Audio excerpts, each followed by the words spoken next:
L'homme ne vivra pas de pain seulement, mais de toute parole qui sort de la bouche de Dieu. Voici votre moment de méditation quotidienne. Pour mieux connaître Jésus-Christ.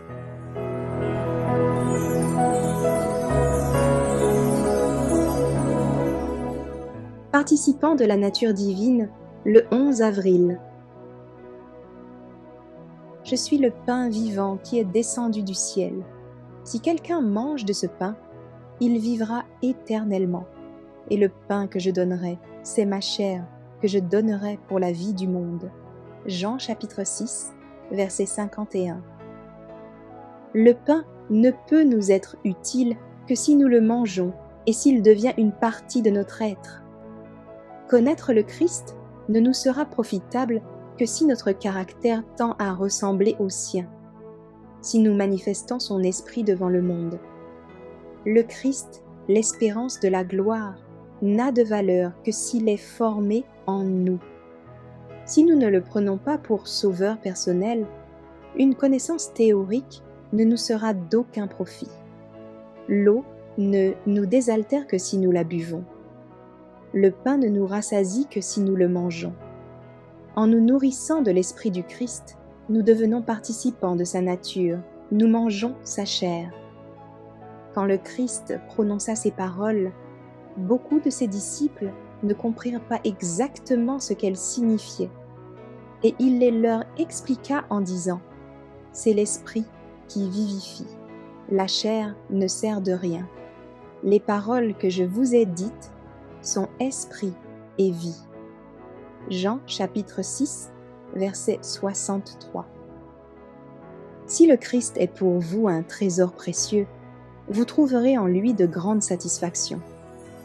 S'il est apprécié et chéri par-dessus tout, si vous êtes disposé à tout perdre afin de le gagner, alors vous mangez sa chair, vous buvez son sang et vous devenez conforme à son image. Ceux qui ont faim et soif de justice seront rassasiés. Voici l'invitation.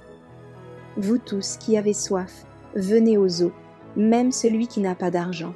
Venez acheter et manger, venez acheter du vin et du lait, sans argent, sans rien payer. Pourquoi pesez-vous de l'argent pour ce qui ne nourrit pas ? Pourquoi travaillez-vous pour ce qui ne rassasie pas ? Écoutez-moi donc, et vous mangerez ce qui est bon, et votre âme se délectera de mets succulents. Ésaïe chapitre 55 versets 1 et 2. Le ciel entier se réjouit de la rédemption de la race perdue. Le Christ tressaille au plus profond de son âme à cause de ce qu'il se propose de faire pour l'homme. Il désire accomplir encore plus que nous ne sommes capables de demander ou penser. La source de son amour inexprimable est inépuisable. Elle coule vers tous ceux qui croient en lui.